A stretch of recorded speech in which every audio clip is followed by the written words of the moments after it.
नमस्ते।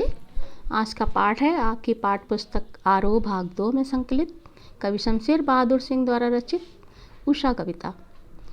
उषा कविता का अध्ययन करने से पूर्व हम संक्षिप्त में जीवन परिचय जान लेते हैं। कवि का शमशेर बहादुर सिंह का जन्म 13 जनवरी सन 1911 को देहरादून में हुआ था, जो उनके जन्म के समय उत्तर प्रदेश में था, अब जो उत्तराखंड में है।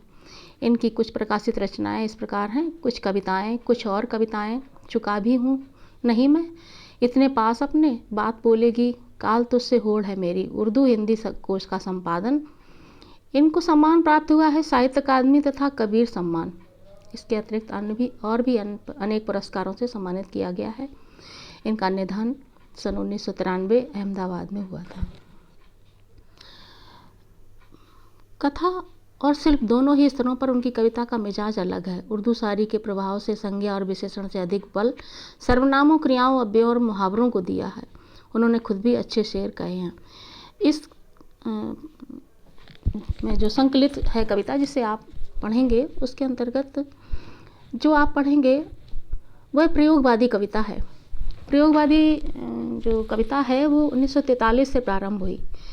कविता शिल्प संबंधी बहुत से प्रयोग लेकर आई, इसलिए इस युग को प्रयोगवादी युग कहा गया। नए बिंब, नए प्रतीक, नए उपमान कविता के उपकरण बने। यहाँ तक कि पुराने उपमानों में भी नए अर्थ की चमक भरने का प्रयोक्ता कवियों ने किया। अपना आसपास कविता का हिस्सा बना। जो भी आसपास की चीज़ें हैं वही कविता की हिस्सा बनी। प्रकृति में होने वाला परिवर्तन मानवीय जीवन चित्र बनकर अभिव्यक्त हुआ। पहले जो प्रकृतिवादी कविता थी वही कवि जो हैं वो प्रयोगवादी कविता लिखने लगे। तो जो पहले प्रकृति में जो परिवर्तन होते थे वे मानवीय जीवन चित्र बनकर उभर पड़े। प्रस्तुत कविता उषा सूर्योदय के ठीक पहले, उषा का तात्पर्य भोर, सुबह, जो सूर्योदय हुआ नहीं है अभी पूरी तरह से और रात जा चुकी, ऐसे समय का वर्णन है इस कविता में। उसी काल को उषा काल कहते हैं। उषा सूर्योदय के ठीक पहले के पल पल परिवर्तित प्रकृति का शब्द चित्र है। ऐसा लगता है कविता पढ़कर के हमारे समक्ष कवि ने सुंदर बिंब प्रस्तुत कर दिया है, यानी हमारे आंखों के समक्ष दृश्य बिंब उपस्थित हो जाता है। शमशेर ऐसे बिंब धर्मी कवि हैं जिन्होंने प्रकृति की गति को शब्दों में बांधने का अद्भुत प्रयास किया है। यह कविता भी उसका उदाहरण प्रस्तुत करती है। कवि भोर के आसमान का मूक दृष्टा नहीं है, वह भोर की आसमानी गति को धरती के जीवन भरे हलचल से जोड़ने वाला सृष्टा भी है।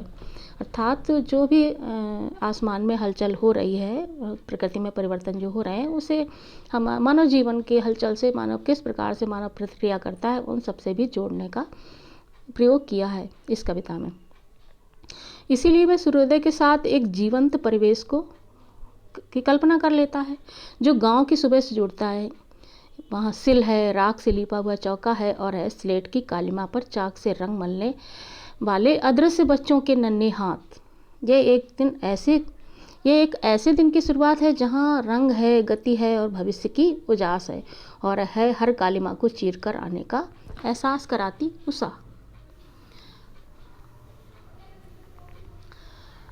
अब पढ़ लेते हैं इस कविता को।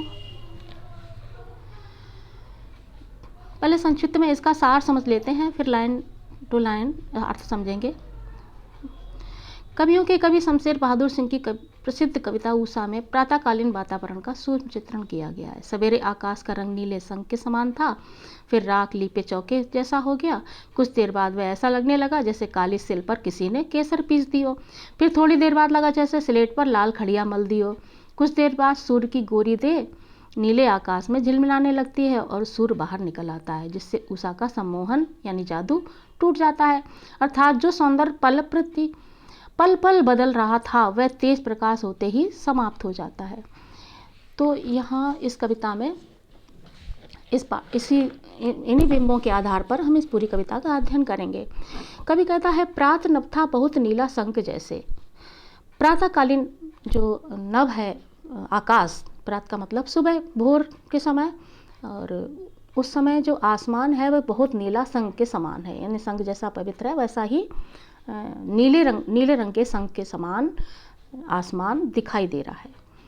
भोर का नभ, प्रात के लिए फिर से भोर का प्रयोग किया है। अब कुछ बाद पहले कवि कहता है कि नीला शंख जैसे है वैसा ही आसमान दिखाई दे रहा है। फिर उसके बाद कहता है भोर का नभ कैसा लगता है। पहले भोर के समय का आसमान नीले संग जैसा लग रहा था, आकाश का रंग रात की नमी के कारण ऐसा प्रतीत हो रहा था। अब क्या कहता है कि राख से लीपा हुआ चौका, जैसे राख से चौके को लीप दिया गया हो। और जहाँ तक है चौका का मतलब चूल्हा, चूल्हे में खाना बनता है, भोजन पकाया जाता है, गाँव का ही दृश्य है। तो अभी गीला पड़ा है। कोष्ठक में लिख करके, कोष्ठक में लिखने का तात्पर्य होता है कि कुछ अतिरिक्त जानकारी देना। जो ऊपर वाली पंक्ति में है राख से लिपा हुआ चौका, और कोष्ठक में लिखा अभी गीला पड़ा है, तो उससे ये लगता है कुछ अतिरिक्त जानकारी दी जा रही है। मतलब कि जो भोर का नभ है, यानी सुबह का आसमान जो है, अभी सूर्योदय नहीं हुआ है और रात बीत चुकी है। ऐसे समय में पहले तो कवि को नीले संग के समान लगता है, उसके बाद फिर कैसा बिंब उपस्थित किया है, दूसरा जो प्रतिमान लिया है वो किस प्रकार से है कि राख से लिपा हुआ चौका, ऐसा लगता है राख से चौके को लीप दिया गया है और अभी गीला पड़ा है। वो चौका अभी गीला पड़ा है। प्रातःकाल जो होता है वो वातावरण में नमी भी होती है, और जब राख गीली होती है तो उसका रंग थोड़ा गहरा होता है। सूखी हुई राख का रंग हल्का स्लेटी होता है, और जो गीली राख होती है उसका कालिमा से युक्त होता है, थोड़ा सा गहरा रंग होता है। और अभी आसमान का रंग गहरा स्लेटी है, इसलिए कवि कहता है कि राख से लिपा हुआ चौका है जो अभी गीला पड़ा है। आगे कवि अगली कल्पना करता है कि और भी बिंब बनते हैं। लगता है उसे कि बहुत काली सिल जरा से लाल केसर से कि जैसे धुल गई हो। थोड़ा थोड़ा सूर्य का प्रकाश, अभी सूर्य उदित नहीं हुआ है, लेकिन जो सूर्य उदित होता है, सूर्योदय होता है, उससे पूर्व आसमान में थोड़ी हल्की सी लालिमा छा जाती है। नीले आसमान में, गहरे स्लेटी आसमान में अब उसमें थोड़ी सी बहुत काली सिल, अब कह रहा है कभी कि अब ऐसा लग रहा है आसमान कैसा लग रहा है जैसे बहुत काली सिल हो और उस पर किसी ने जरा से लाल केसर से धो दिया हो उसको। यानी कि गाँव में अक्सर होता है कि सर्वप्रथम चौके को लीपा, फिर जो सिल पर मसाला पीसने का काम होता है वो कार्य जब किया जाता है, और जब सिल को धो दिया जाता है मसाला पीस करके, तो हल्का सा रंग उसमें रह जाता है सिल पर। वही रंग उसे कवि को प्रतीत हो रहा है। तो कहता है कि बहुत काली सिल जरा से लाल केसर से कि जैसे धुल गई हो। बहुत काली सिल है और उसे जरा से लाल केसर से जैसे धो दिया गया हो, इस प्रकार का आसमान दिखाई दे रहा है। या फिर अगली कल्पना, अगला जो उपमान लिया है कवि ने, अगला बिंब जो उसे प्रतीत हो रहा है वो किस प्रकार का है। स्लेट पर या लाल घड़ी या चाक मल दी हो किसी ने।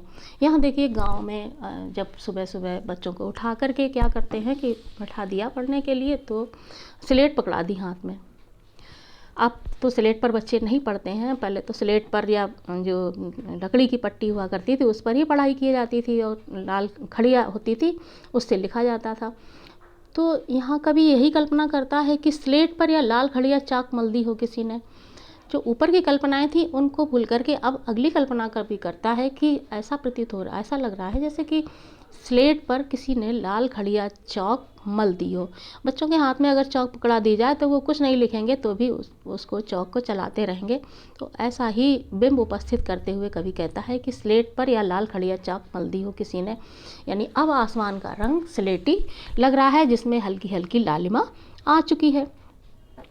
ये कल्पना करता हुआ कवि कहता है। और आगे अब धीरे धीरे जैसे जैसे सूर्य उदय होता चला जाता है तो जो आसमान है वो नीला है। अब नीला होता चला जा रहा है आसमान, और उस नीले आसमान को कवि कल्पना करता है कि जैसे नीला जल हो। तो उस नीले जल में आसमान का रंग नीला है, और उस नीले जल में जो सूर्य का प्रतिबिंब है वह अब स्पष्ट दिखाई देने लगा है, अर्थात सूर्योदय हो गया है, जिसके कारण उस नीले जल में ऐसा प्रतीत हो रहा है कवि को जैसे कि गोरे रंग की कोई स्त्री है जो उसकी देह हिलती हुई प्रतीत हो रही है, उस आसमान में नीले जल में हिलती हुई प्रतीत हो रही है। गौर झिलमिल दे, नील जल में या किसी की गौर झिलमिल दे जैसे हिल रही हो।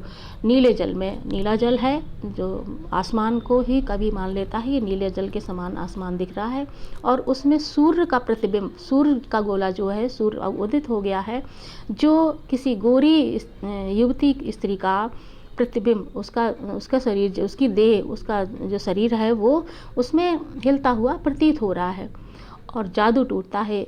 इस उषा का अब सूर्योदय हो रहा है। आगे कवि कहता है कि अब ये जो जादू अभी तक पूरा मंत्रमुग्ध था कवि, वो देख करके सारे दृश्य कि अभी सूर्योदय नहीं हुआ है और उषा काल में कैसा आसमान है, बहुत नीला शंख जैसे।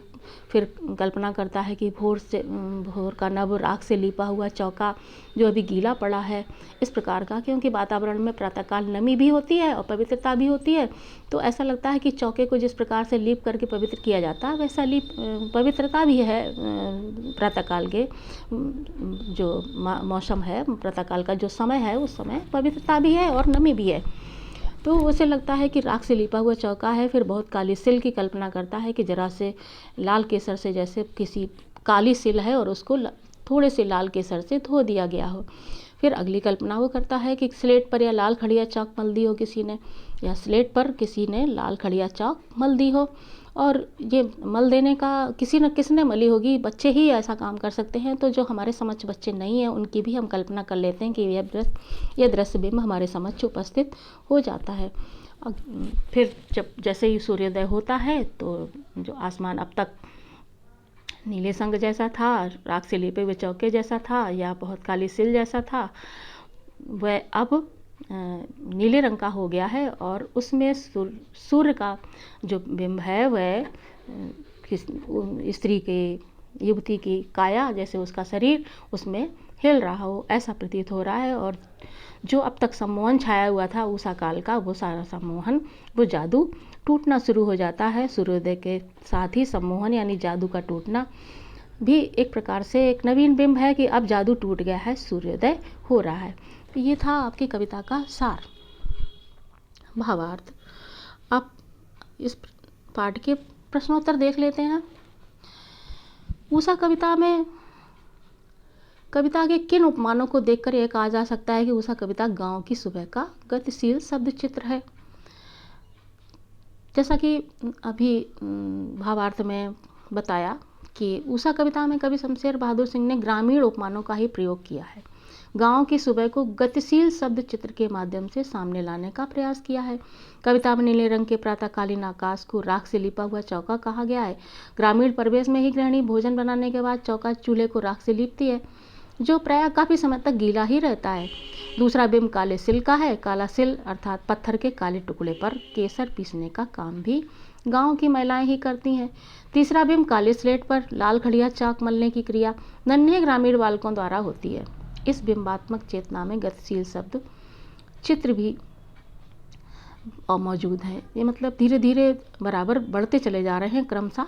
यहाँ सवेरे अपने अपने कार्यों में लगे ग्रामीण वर्ग तथा जनजीवन की गतिशीलता को स्पष्ट करने वाले प्रतिमान हैं। यहाँ स्थिरता का नामो निशान नहीं है, यानी रुका नहीं है कभी, एक एक करके धीरे धीरे आगे बढ़ता चला जाता है उपमानों को लेकर के।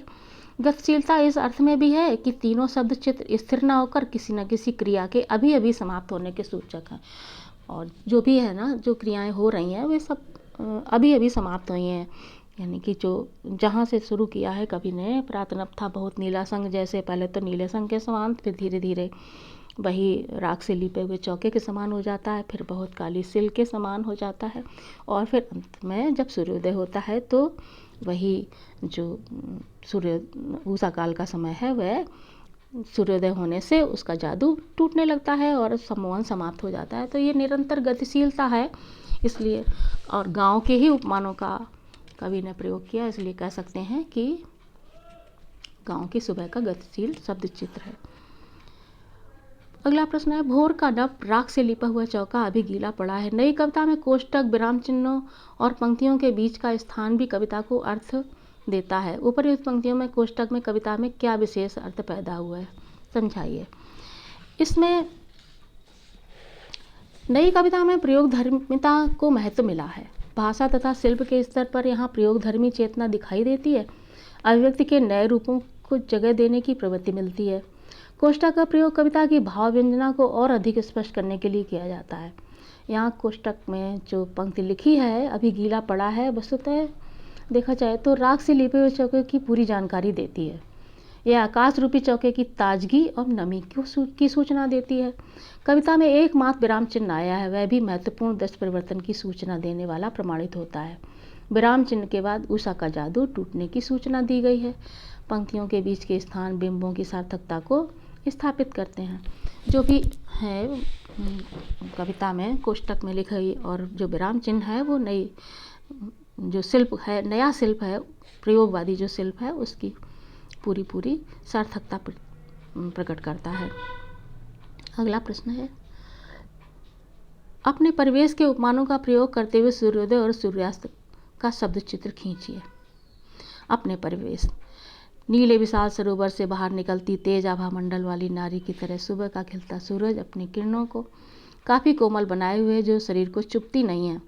आकाश के सारे तारों को उसने बाग के माली की तरह चुनकर अपने दामन में भर लिया है और अपने प्रिय के सामने प्रेम निवेदन करने के आग्रह संबंधी विचार से उसके पूरे चेहरे पर लाली फैल गई है। ये अपने परिवेश के उपमानों का प्रयोग करते हुए सूर्योदय का चित्र था। सूर्यास्त का सूर्य का हाराश्रम से दूर दूसरी देह लिए अब विश्राम करने की इच्छा से अपनी दिनचर्या समाप्त कर रहा है। वह धीरे धीरे अपने घर में प्रवेश कर रहा है और उसे निस्तेज देखकर अंधकार को अपनी सूरवीरता दिखाने का अवसर मिल गया है।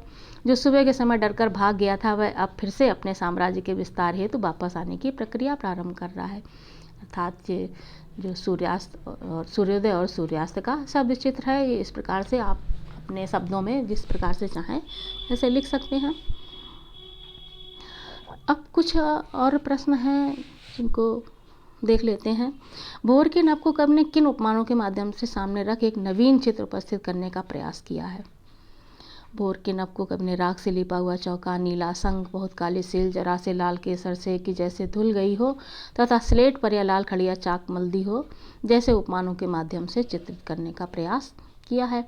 इन बिंबों के माध्यम से अंधकार के समाप्त होते प्रकृति में पल पल आ रहे परिवर्तनों को दृष्टिगत किया गया है। आकाश के लिए इन उपमानों में जल तथा रंग को महत्व दिया गया है। सूर्योदय होने के साथ ही उषा का जादू किस प्रकार टूटने लगता है। उषा काल में प्रकृति का रंग अपने सौंदर्य को विविध रूपों में प्रदर्शित करता है। आकाश अपने रंग रूप में प्रतिक्षण नवीन परिवर्तन कर रहा होता है। सूर्योदय के बाद आकाश में सूर्य की तेज किरणें छिटक कर अपना प्रकाश बिखेर देती हैं, जिसके प्रभाव से आकाश का नीला रंग मिट जाता है, उसकी आर्द्रता शुष्कता में परिवर्तित हो जाती है। इस प्रकार उषा का सम्मोहन अर्थात जादू टूटने लगता है। तो ये था आपका पाठ का सार। नीचे कविता दे रखी है, ये जयशंकर प्रसाद की है कविता, जिन्होंने उषा का वर्णन अपने अलग ही ढंग से किया है। यह भी कविता बहुत सुंदर है। और इसके बाद आपकी एक और कविता दे रखी है सच्चिदानंद हीरानंद वात्स्यायन अज्ञेय की। यानी आप जब इन तीनों की तुलना करेंगे कि कौन सी कविता, इसमें प्रश्न दे रखा है। सूर्योदय का वर्णन लगभग सभी बड़े कवियों ने किया है। प्रसाद की कविता बीती विभावरी जागरी और अज्ञेय की बावरा अहेरी की पंक्तियां आगे बॉक्स में दी जा रही हैं। उषा कविता के समानांतर इन कविताओं को पढ़ते हुए नीचे दिए गए बिंदुओं पर तीनों कविताओं का विश्लेषण कीजिए और यह भी बताइए कि कौन सी कविता आपको ज़्यादा अच्छी लगी और क्यों। तो ये उपमान है, अलग अलग कवियों ने अलग अलग उपमान लिए हैं।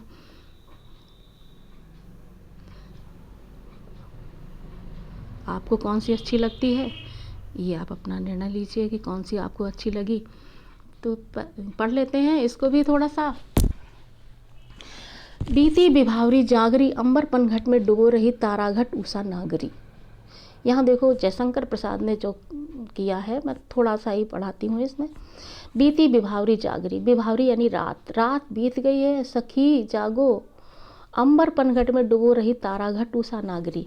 एक सखी अपनी दूसरी सखी को जगाते हुए कहती है विभावरी अर्थात रात जा चुकी है और अंबर रूपी पनघट यानी आसमान रूपी पनघट में उषा रूपी नागरी अर्थात उषा रूपी स्त्री तारा रूपी घड़ों को डुबो रही है। ये बड़ा सुंदर उपमान है, कहा जा सकता है कि उपमान शब्द चयन और परिवेश के आधार पर आपको ये करना है कि आपको कौन सी कविता अच्छी लगी। तो पहली पंक्ति से ही आप जो भी समझ में आया हो, यद्यपि ये आपके पाठ्यक्रम में इसमें से प्रश्न नहीं पूछे जाएंगे, पर समय मिले तो पढ़ना अवश्य है। धन्यवाद।